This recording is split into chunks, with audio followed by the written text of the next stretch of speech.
밤에 잘 잤는데도 아침에 일어날 때부터 왜 이렇게 머리가 무겁지? 그러니까 몸이 납덩이처럼 무겁고 일어나는 게 진짜 고역이고요. 병원 가면 정상입니다. 그런데 저희가 이제 맥을 보고 검사도 해보고 이러니까 완전히 깨진 그런 상태였어요. 안녕하세요. 헤아림 한의원 네트워크 대구 본점의 김대혁 대표 원장입니다. 안녕하세요. 헤아림 한의원 마포 신촌점 서현욱 원장입니다. 요즘 병원에 오시는 분들 보면요, 진짜 계속 피곤해, 쉬어도 전혀 나아지지가 않아, 이런 말씀 굉장히 많이 하시거든요. 근데 막상 건강검진 받아보면 아무 이상 없습니다 이러니까 더 답답해 하시는 것 같아요. 이렇게 계속된 피로가 단순히 체력이 딸려서 그런가 보다, 이런 게 아니라는 얘기가 되는데요. 여기에 대해서 설명 부탁드립니다. 네, 정말 그런 경우가 너무 많습니다. 쉬면 괜찮아지는 피로는 사실 다행인 거거든요. 그런데 자율신경 쪽에 문제가 생기면요, 아무리 쉬어도 안 풀려요. 오히려 잠을 10시간 잤는데 왜 더 피곤하지? 이런 경우가 많거든요. 우리가 흔히 신경이 고장났나 봐 이런 말 하잖아요. 그게 사실 그냥 말은 아니에요. 자율신경은 정말 말 그대로 우리 몸을 알아서 조절을 해주는 거예요. 그러니까 심장이 뛰는 거, 소화하는 거, 체온 맞추는 거, 이런 걸 우리가 야 심장아 뛰어 이러지 않아도 다 알아서 해주죠. 그런데 이게 망가지면 어떻게 되냐면요, 몸이 항상 뭔가 위험한가? 이런 긴장 상태로 있게 돼요. 그러니까 마치 차 시동은 계속 켜놨는데 그 자리에 계속 그냥 서 있는 것처럼요. 그러니까 공회전하면서 기름은 계속 먹는 거죠. 그러니까 나는 쉬고 있는데 싶어도 몸은 전혀 쉬질 못하는 거예요. 그래서 피로가 계속 쌓이고 일상이 점점 진짜 힘들다 이렇게 되는 거죠. 그럼 이런 자율신경 문제로 생긴 피로는요, 그냥 평범한 피곤하고는 어떻게 다른 건가요? 환자분들이 이건 좀 다른 것 같은데 라고 느낄 만한 어떤 포인트가 될 만한 것들이 있을까요? 이게 확실히 다릅니다. 보통 피곤하면 오늘 하루만 푹 자자 하면 좀 보통 나아지잖아요. 근데 자율신경 문제로 생기는 피로는 그게 아니에요. 그러니까 일단 밤에 잘 잤는데도 아침에 일어날 때부터 왜 이렇게 머리가 무겁지? 이런 거죠. 그러니까 몸이 납덩이처럼 무겁고 일어나는 게 진짜 고역이고요. 그리고 하루 종일 머리가 왜 이렇게 멍하지? 집중이 왜 안 되지? 짜증나. 이런 얘기를 계속 하세요. 특히나 일은 해야 되니까 계속 더 스트레스는 받고 피로는 또 나름대로 계속 또 쌓이는 거죠. 그러니까 병원에서 심박변이도 검사 같은 걸 해보면요, 교감신경이 지나치게 흥분된 상태인데 반해서 부교감신경은 너무 약해져 있는 경우가 많아요. 이렇게 되면 몸이 쉴 수 있는 구조 자체가 안 되어 있는 거죠. 작년 가을쯤에 방문하셨던 저희 환자분, 40대 직장인 여성분이셨는데 겉으로 보기에는 되게 건강해 보이시는데 이렇게 생각이 들었거든요. 그런데 원장님, 저 아침에 일어나는 게 진짜 너무 힘들어요. 하루 종일 기운이 하나도 없어요. 이러시더라고요.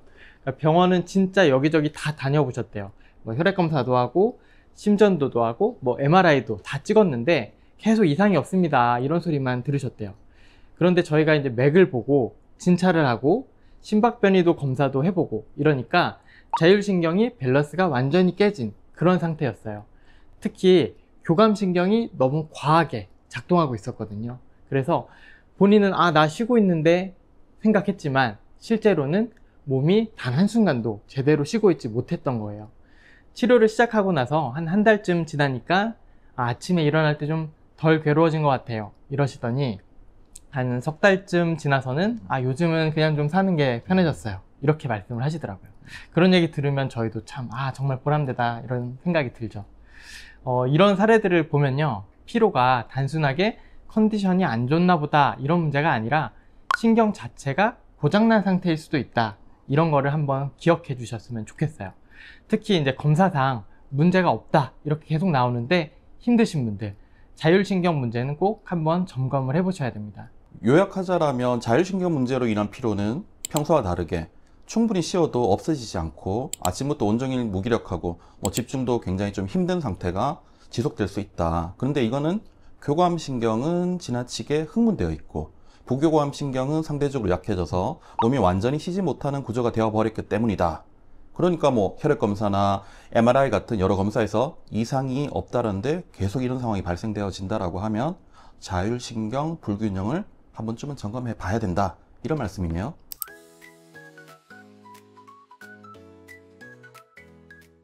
자, 우리가 방금 피로가 단순한 체력 문제는 아닐 수 있다라고 얘기했잖아요.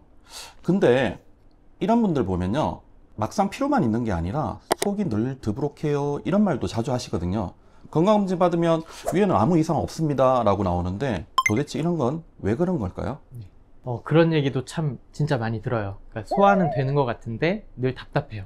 배에 뭔가 꽉 찬 것 같아요. 이런 얘기들인데, 여기서 중요한 게 뭐냐면요, 우리가 병원에서 받는 위 내시경 같은 그런 검사들은 기질적인 문제를 보는 거예요. 궤양이 있네, 염증이 있네, 이런 구조적인 이상을 찾는 검사라는 거죠. 근데 문제는요, 이런 증상의 많은 경우가 기능적인 문제라는 거예요. 그러니까 위장 자체는 멀쩡한데 제 역할을 못하고 있는 상태인 거죠. 그래서 이 기능을 조절하는 게 이제 바로 자율신경계거든요. 근데 자율신경 중에서도 위장 운동은 주로 부교감신경이 담당을 해요. 이게 제대로 작동하지 않으면 음식이 정체되고 안 내려가는 느낌이 들고 가스도 차고 늘 속이 답답하고 더부룩한 이런 느낌이 들 수 있어요. 그러니까 위는 멀쩡하다는데 속은 답답한 이유가 바로 여기에 있는 겁니다.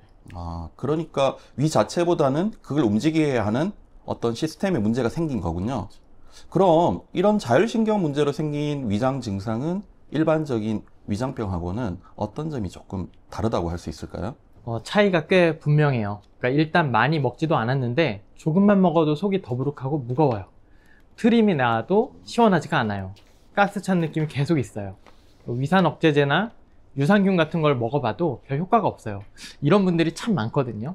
그런데 소화액 분비나 장내 세균총의 문제도 분명 있겠지만 사실은 이건 위장 운동이 잘 안 되고 있는 신호일 가능성이 가장 높아요. 자율신경의 리듬이 깨지면 위는 말하자면 명령을 제대로 받고 있지 못하는 상태가 되는 거죠. 그러니까 음식물이 들어갔으니까 일을 해서 이제 소화를 시키라는 신호 자체가 위장까지 제대로 전달이 안 되니까 위가 기질적으로 정상이든 아니든 상관없이 체감상 계속 불편함을 느낄 수밖에 없는 거죠. 자율신경 관련 위장 문제의 대부분은 스트레스나 생활 리듬이 붕괴되면서 시작돼요. 예를 들어서 잠을 깊게 못 자고 수면 컨디션이 좋지 않고 끼니 시간이 오늘은 12시에 먹고 내일은 또 3시에 먹고 이렇게 들쭉날쭉 하거나 업무에 막 바쁘게 쫓겨가지고 급한 상태에서 막 후딱 먹고 이래야지 이런 경우들이 있잖아요. 그런 패턴이 계속 반복이 되면 위장 쪽이 제때제때 정확한 신호가 안 가요.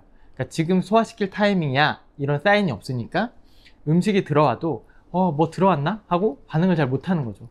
그러니까 결국 위장이 문제가 아니라 그 위장을 조율하는 지휘 시스템, 그러니까 자율신경계가 이렇게 흐트러진 거예요. 그런데 이게 단순한 소화불량하고 헷갈리기 쉬워서요. 그러니까 원인 치료보다는 자꾸 일단 소화제부터 먹어볼까? 이렇게 증상만 해결을 하려다 보니까 고질적으로 이어지는 경우가 많아요. 맞아요. 그렇게 위장병이라고 생각을 하고 그냥 가스명수를 먹는다든가 뭐 소화제만 먹고 계속 근근히 버티다가 그렇죠. 한의원 오시는 분들이 굉장히 많잖아요. 그렇죠. 다른 문제가 혹시나 있지 않는지 꼭 한 번쯤은 점검을 해봐야 되겠다. 그죠? 그렇죠.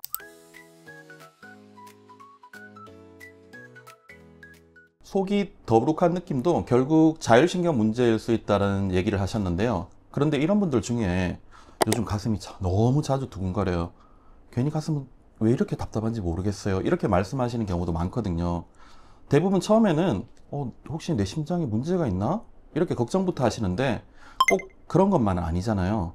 왜 그런 걸까요? 네, 맞아요. 그러니까 병원 가면 심전도, 심장 초음파 다 받아보시고 정상입니다 이런 소리를 듣고 오세요. 그런데 증상은 계속되니까 더 불안해지죠. 이럴 때는 심장 자체보다는 심장을 조절하는 자율신경계 쪽 문제일 가능성이 높아요. 심장 박동이 단순히 쿵쿵쿵 이렇게 근육이 뛰는 게 아니라 자율신경의 신호에 따라서 빨리 뛰고 천천히 뛰고 이게 결정이 되고 반응을 하는 건데요. 그런데 이 자율신경이 과하게 흥분된 상태, 특히 교감신경이 너무 활성화되어 있으면 심장이 위급한 상황인가? 하고 착각을 해서 쓸데없이 빠르게 뛰기 시작해요. 그러니까 주변 상황이 안정된 상태임에도 불구하고 마치 위기 상황처럼 반응을 하는 거죠. 그래서 실제로는 특별한 일이 없어도 두근거림이 계속되거나 가슴이 조여드는 이런 느낌이 들 수가 있는 거예요. 자율신경의 조절 기능이 떨어져서 실제로는 위험한 상황이 아닌데 몸은 자꾸 그런 반응을 이제 반복하는 거죠. 이걸 조금 더 쉽게 설명을 하면 몸이 자꾸 오해를 하고 있는 거다, 이렇게 볼 수 있어요. 긴장도 안 했고 놀랄 일도 없는데 자율신경이 마치 비상 상황이야 라고 착각하면서 심장을 자극을 하는 거죠. 이런 현상이 반복되면요, 두근거림 뿐만 아니라 가슴이 답답하거나 숨이 잘 안 쉬어지는 것 같아 하는 느낌, 왠지 불안한 것 같아, 이런 느낌까지 따라오게 되는 거예요. 실제로 공황장애 초기에도 비슷한 증상이 많이 나타나는데요, 문제는 환자들이 내가 심장이 안 좋은가 보다 하고 계속 심장 쪽만 들여다보게 되신다는 거예요. 근데 사실은 심장이 문제가 아니라 심장을 관리하는 시스템이 과로 상태인 거죠. 그러니까 자율신경계가 무너진 상태에서 몸은 평소에도 늘 긴장하고 있고 심장은 거기에 그냥 알겠습니다 하고 그냥 계속 반응만 하고 있는 거예요. 그러면 이런 가슴 두근거림을 자꾸만 심장 문제로만 생각을 한다라고 하면 오히려 놓칠 수 있는 포인트들이 굉장히 많아질 수 있겠네요. 그렇죠. 이게 계속 괜히 공포감만 키우게 돼요. 그러니까 특히나 이런 신호들이 반복되면 나 이러다가 큰일 나는 거 아닌가 하는 불안이 더 커지게 되거든요. 근데 정확하게 말하면요, 이건 신경의 과민 반응이에요. 그러니까 위험한 상황이 아닌데 자율신경이 필요 이상으로 예민하게 반응을 하는 거죠. 그래서 중요한 건 자율신경계의 조절력 저하에서 비롯된 현상이라는 걸 이해를 하는 거예요. 불필요한 걱정으로 에너지를 더 낭비하지 않도록, 그렇게 말이죠. 지금까지 더 건강하게 즐기자 헬스인 뉴스였습니다.